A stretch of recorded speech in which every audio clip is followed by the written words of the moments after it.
So let's kick things off with a really big question.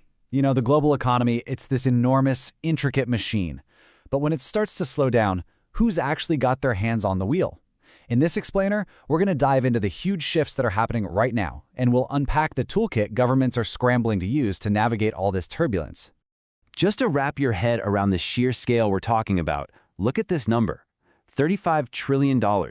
That's the record-breaking value of global trade back in 2023.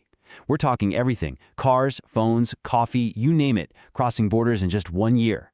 To put that into perspective, that's bigger than the entire economies of the United States and China combined. It's just massive. And then, just as we hit that incredible peak, the engine started to sputter. The outlook for 2026 is, well, a whole different story. Growth is slowing way down, the old rules of the game are being completely rewritten, and honestly, uncertainty is the only thing that seems certain. So what on earth is going on? To figure that out, we've got to zoom out and look at the big picture. So let's start with the major trends that are reshaping the entire global stage as we speak. First up, the engine of the world economy is definitely losing steam. I mean, you can see it right here. Global growth is projected to slow down to just 2.6%. And look at the big players. The US is slowing to 1.5%, and even China is down to 4.6%. Now, for everyone else around the world, this means a couple of things. Weaker demand for the stuff they sell, and it's getting a lot harder and more expensive to borrow money. At the very same time this is happening, tariffs, which are really just taxes on stuff you import, are making a huge comeback. This chart really shows the shock. The average tariff on manufactured goods more than doubled in a single year. So why does this matter so much? Well, it drives up costs for businesses, which means higher prices for you. And it throws so much uncertainty into the mix that it becomes almost impossible for companies to plan for the future. And the result of all this chaos? It's a massive, worldwide reshuffling of supply chains. You can see right here, there are clear winners and losers. Trade between the US and Vietnam, for example, exploded by over 18%. On the flip side, trade between the US and China plummeted by over 14%. New economic hotspots are popping up, and the very map of global trade is being redrawn right before our eyes. So, with growth slowing and trade routes shifting all over the place, how do countries even begin to respond? Well, let's open up the government's economic toolkit and see what's inside. This is the fundamental question, right? For every leader, every policymaker. When things start to go sideways, when people are losing jobs and businesses are struggling, what levers can you actually pull to try and turn things around? The primary tool, and it's a term you've probably heard a lot, is something called fiscal policy. It sounds complicated, I know, but it's really not. It's basically just the government's budget plan, how much it spends and how much it collects in taxes. It is, without a doubt, one of the most powerful tools a country has to shape its own economy. The easiest way to think about fiscal policy is that it has two main levers. On one side, you've got government spending. That's everything from building new roads and schools to funding the military. On the other side, you've got taxation, the money the government collects from all of us. By tweaking these two levers, a government can either hit the gas to speed up the economy or tap the brakes to cool it down. And using these levers gives governments two basic game plans. First, you've got expansionary policy. This is what you do to fight a recession. You cut taxes or you ramp up spending to get the economy moving again. A perfect example, the COVID-19 stimulus checks the US sent out. The big risk, though, is that you can accidentally spark higher inflation. The flip side is contractionary policy. This is for fighting high inflation, so you do the opposite. You raise taxes or cut spending. Think of the tough austerity measures in Greece a while back. The risk here, of course, is that you might slow the economy down a little too much.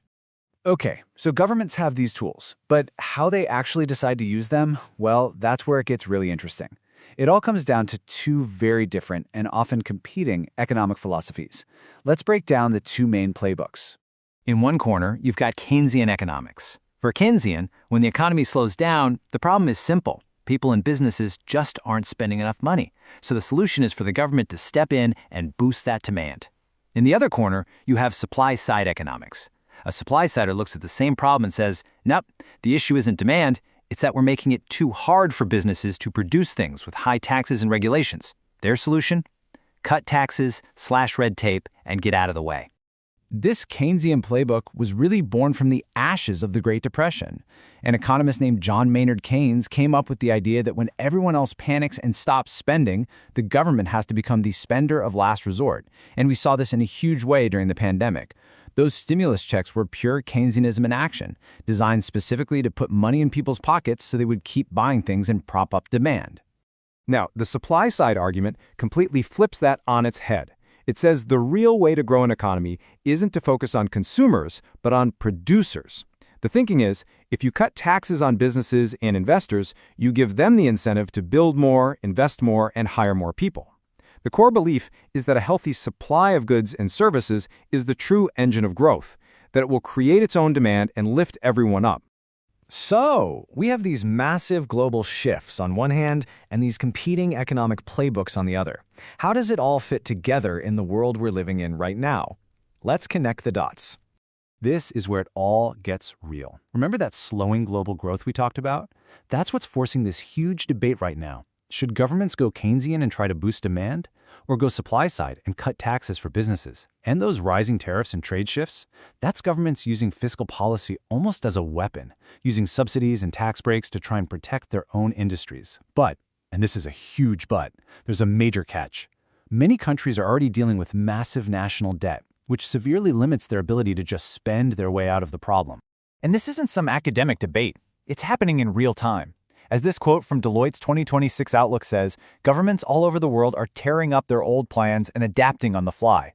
They're recognizing that we're in a totally new reality, both economically and geopolitically, and the old rules just don't apply anymore.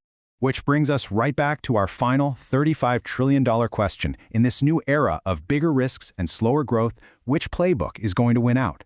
Will governments double down on boosting demand or on freeing up supply? Or will they be forced to write a completely new one?